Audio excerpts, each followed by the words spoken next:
اس کے بعد تقریباً 1 ہفتے قبل سے سندھ میں یہ سلسلہ شروع ہوا. اچھا سندھ میں تو کہیں کوئی نام ہی نہیں لے رہا ہے. بالکل سندھ میں تو انتہا ہو گئی. سندھ میں جتنی بارشیں ہوئی ہیں اور سندھ اس وقت جتنا ڈوبا ہوا ہے آپ تصور بھی نہیں کر سکتے. ہمارا جانا ہوا اور واپس آنا ہوا اسی ہفتے. ہم گئے بھی سندھ سے اور واپسی بھی ہے. توسہ شریف ہم گئے, ڈیرہ غازی خان ہم گئے. تو سندھ میں جیسے ہی ہم حیدرآباد سے آگے نکلے تو کوئی روڈ, کوئی سڑک ایسی نہیں تھی جس کے دونوں طرف 5-5 فٹ 4-4 فٹ پانی نہ ہو اور دونوں طرف کی آبادیاں وہ زیر آب نہ آ گئی ہوں اور وہ سارے لوگ سڑکوں پر, پیٹرول پمپس پر یا کسی بھی شیڈ کے نیچے پناہ لیے ہوئے تھے. اور کوئی اپنی چارپائی بچا کر لا رہا ہے, کوئی اپنا ٹرنک بچا کر لا رہا ہے, کوئی اپنی بکریاں نکال کر لا رہا ہے. یہ سچویشن پورے سندھ میں, حیدرآباد سے آگے ہم نے سکھر تک یہ سچویشن ہم نے دیکھی اور ان بیچاروں کا کوئی پرسان حال نہیں. میرا خیال, میرا اندازہ یہ ہے کہ کوئی ایک مکان بھی ایسا نہیں بچا ہوگا جہاں تباہی نہ ہوئی ہو. پکے مکانات تھے تو دراڑیں پڑ گئیں اور کم پکے مکانات تھے یا بالکل کچے مکانات تھے تو وہ زمین بوس ہو چکے ہیں, منہدم ہو چکے ہیں. لوگوں کا اربوں روپے کا سرمایہ جو غریبوں کا ہے وہ ڈوب چکا ہے. اور آپ کیا کہہ رہے ہیں, سندھ میں تو بہت زیادہ غربت ہے اور لکڑیوں کے بنے ہوئے جھونپڑے, اس طرح جو جھگیاں ہوتی ہیں وہ بہت ہی, تو وہ کہاں بچی ہوں گی؟ دیکھیں میرے پاس الفاظ نہیں ہے کہ میں آپ کو اس کی تباہی بتاؤں. نہ اس کو کہیں نشر کیا جا رہا ہے, سوشل میڈیا کے ذریعے سے لوگوں کو کچھ اویئرنیس ہے, لیکن جو بھی وہاں جا رہے ہیں اگر آپ ان کا درد دل معلوم کریں, آپ ان کا سینہ چاک کر کر دیکھیں تو آپ کو پتہ چلے گا کہ بے انتہا تباہی ہے. اور نہ ان کے پاس ٹینٹ ہے, نہ ان کے پاس کھانے کو کوئی چیز ہے, نہ پینے کے لیے صاف پانی انہیں میسر ہے. اور بہت زیادہ بھی کسی کے پاس ہے تو اس نے کوئی پلاسٹک کا شاپر لے لیا, وہ اپنے اوپر ڈھانکا ہوا ہے اور بارش سے بچنے کے لیے بیٹھا ہوا ہے. اب یہ جو این جی اوز ہیں, جیسے ہمارا ادارہ ہے خدیجہ الکبریٰ ویلفیئر ٹرسٹ, اس کے علاوہ اور بھی ادارے ہیں, اب یہ این جی اوز ایک حد تک کام کر سکتی ہیں. ہم کسی بھی علاقے میں 10 خیمے دے سکتے ہیں, 20 خیمے دے سکتے ہیں, 100 علاقے ہیں, 150 علاقے ہیں متاثر, اس سے زیادہ نہیں کر سکتے. اور وہاں جو ضرورت ہے ایک ایک علاقے میں 200 300 ٹینٹس کی ضرورت ہے فوری, 200 300 راشن پیکیجز کی ضرورت ہے فوری. میں کم بتا رہا ہوں, اس سے زیادہ ضرورت ہوگی. لوگ اتنے زیادہ پریشان ہیں. یہ وہ لوگ ہیں جو یہاں آ گئے, اور جو لوگ پانی کے سڑک کے مین لائن کے دوسری طرف ہیں وہ کسی نہ کسی محفوظ مقام پر یا اپنے گھروں کی چھتوں کے اوپر بیٹھے ہوئے ہیں, اور اس بات کا خدشہ موجود ہے کہ وہ چھتیں منہدم اور پانی میں گر جائیں. اس کا بھی خطرہ موجود ہے. جب وہ رابطے کرتے ہیں, کوئی واٹس ایپ آتا ہے, چونکہ جب آپ ویلفیئر آرگنائزیشن چلاتے ہیں تو لوگوں کو ایک آس ہو جاتی ہے, لوگ ہم سے رابطے کرتے ہیں. میرے پاس واٹس ایپ پر اتنے میسیجز آ رہے ہیں اور وہ لوگ انتہائی نیڈی ہیں. ان میں سے کسی کے بارے میں بھی ذرا برابر بھی شک نہیں ہے کہ وہ 2 نمبر ہو یا اس کو ضرورت نہ ہو. جو تصاویریں وہ بھیجتے ہیں, جو ویڈیوز وہ بھیجتے ہیں, جو اپنا درد دل وہ بھیج رہے ہیں, اس کے اندر ذرا برابر بھی شک کرنے کی گنجائش موجود نہیں ہے. تو اتنی بری صورتحال ہے سندھ کی. اسی طرح جنوبی پنجاب کے اندر یہ جو رجحان ہے, راجن پور ہے, یہاں بھی آج ایک ساتھی نے ابھی صبح میسیج کیا, انہوں نے یہ بتایا کہ 1-2 کشتیاں ریسکیو والوں کی اویلیبل ہیں اور ہزاروں لوگ پھنسے ہوئے ہیں. اور یہ تازہ ترین صورتحال آج صبح کی صورتحال ہے راجن پور کی, کہ اگر وہ گھروں کے چھتوں پر پناہ لیے ہوئے ہیں لیکن پانی جو ہے وہ گھروں کے اندر 4-4 فٹ 5-5 فٹ 8-8 فٹ پانی ہے, کسی بھی وقت چھتیں منہدم ہوتی ہیں اور وہ پھر پانی کے اندر گر جاتے ہیں. تو ایسے موقع پر جو ہے وہ فکر کرنے کی ضرورت ہے. اور مطلب یہ کہ میں آپ کو بتا نہیں سکتا ہوں کہ کیا صورتحال ہے, جو تھوڑا بہت الفاظ تھے وہ میں نے آپ کے سامنے بیان کر دیے. خود توسہ شریف کا جو حال ہے وہ یہ کہ تقریباً اس میں ایک بستی ہے جلو والی جس کے 180 مکانات 180 مکانات گویا 180 خاندان 180 ایک مکان میں کئی خاندان رہتے ہیں. اچھا 100 چونکہ مکانات بڑے ہوتے ہیں, 5 مرلے 6 مرلے کے وہاں دیہاتوں میں مکانات ہوتے ہیں, تو 180 مکانات آج کی تاریخ تک وہ دریا برد ہو چکے ہیں. اب ان کا نقشہ بھی موجود نہیں ہے, ان کی زمین بھی موجود نہیں ہے. وہ دریا نے اور جو ندی نالے تھے انہوں نے وہ راستہ بنا لیا, بالکل زمین پر آگے, کھلے آسمان تلے آگے. تو کہنے کا مقصد یہ تھا کہ یہ جیسے میں نے بلوچستان سے یہ سلسلہ شروع ہوا 25 جولائی سے, اور پھر یہ جنوبی پنجاب کو متاثر کیا, اور اب پورا سندھ متاثر ہے.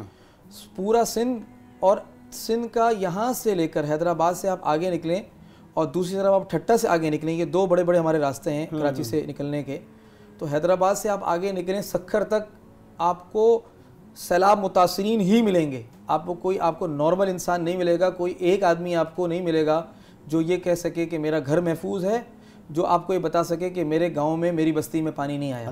یہ میں آپ کو پورے وثوق سے بتا رہا ہوں.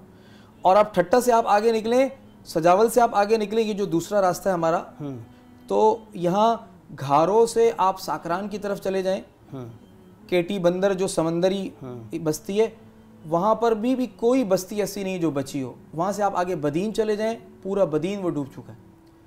تو جو میرے سامنے حالات ہیں یا جہاں جہاں میں گیا ہوں تو یہ اس کی صورتحال ہے. صاحب یہ بتائیے, آپ کا چونکہ وسیع تجربہ ہے اس میں, تو جو متاثرین ہوتے ہیں ان کو ضرورت راشن کی ہوتی ہے, خیموں کی ہوتی ہے, ٹینٹ کی ہوتی ہے, یا نقد کیش کی ہوتی ہے؟ ان کو بنیادی ضرورت کی چیز کی ہوتی ہے؟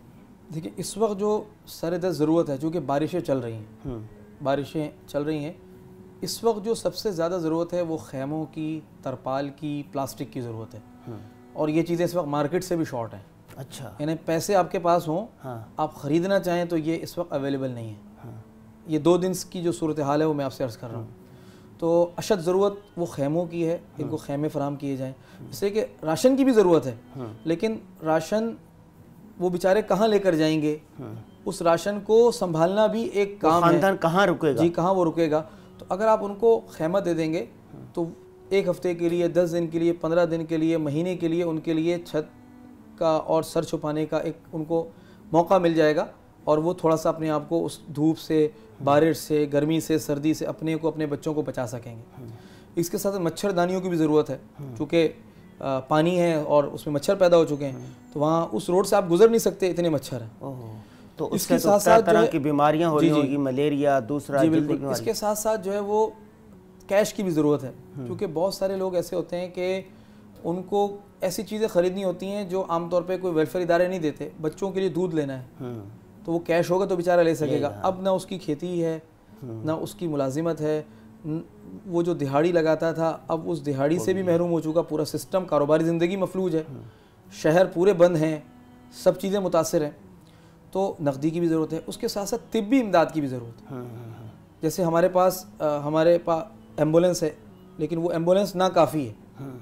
وہ ایک ایمبولینس ہوتی ہے اور 10 جگہ سے فون آ رہے ہوتے ہیں, اور کوئی ادھر منگواتا ہے. جہاں ہم اپنا ریلیف کیمپ قائم کر, جیسے اوتھل میں ہم نے اوتھل سٹی میں ریلیف کیمپ قائم کیا, ہم نے وہاں ایمبولینس اپنی رکھی, تو وہ ایمبولینس اتنی زیادہ استعمال ہوئی کہ وہ ایمبولینس کا اپنا حلیہ اور اپنا سسٹم ہی خراب ہو گیا.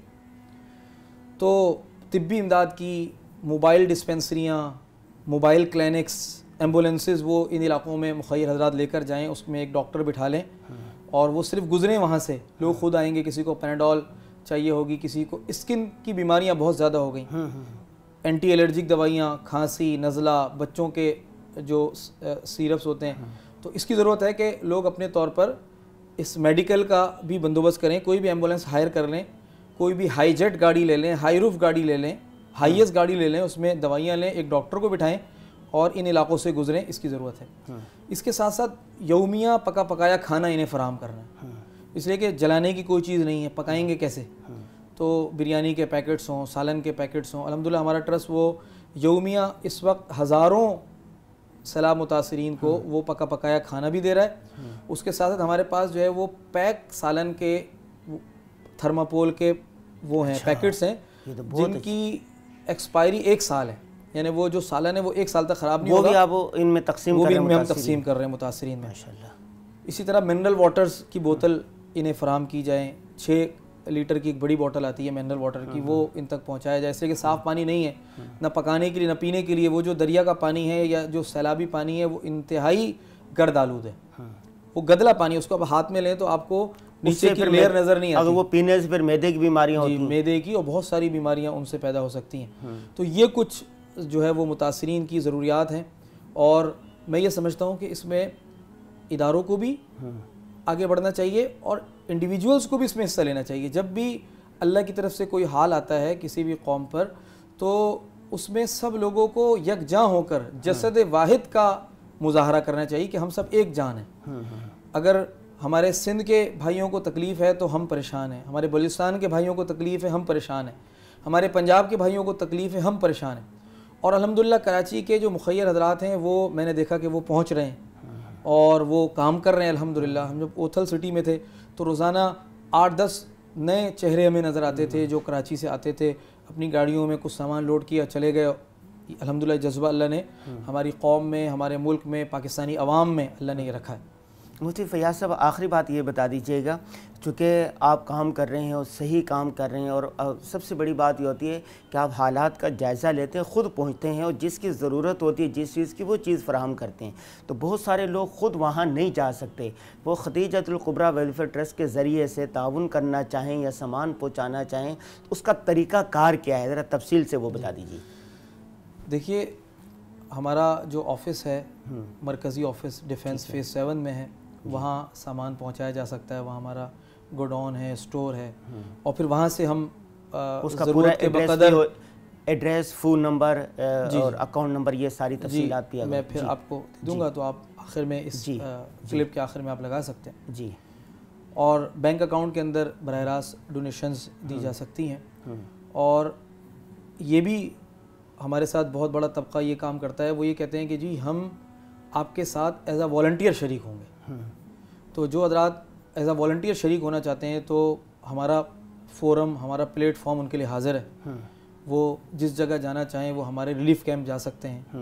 اوتھل میں ہمارا ریلیف کیمپ ہے, توسا شریف میں ہے, سندھ میں ہے, نوکوٹ میں ہے, خیرپور میں ہے. تو بنفس نفیس اگر کوئی ہمارے ساتھ جڑنا چاہتا ہے اور ہمارے ساتھ ایز اے والنٹیئر کام کرنا چاہتا ہے تو یہ بھی آپشن ہمارے پاس موجود ہے.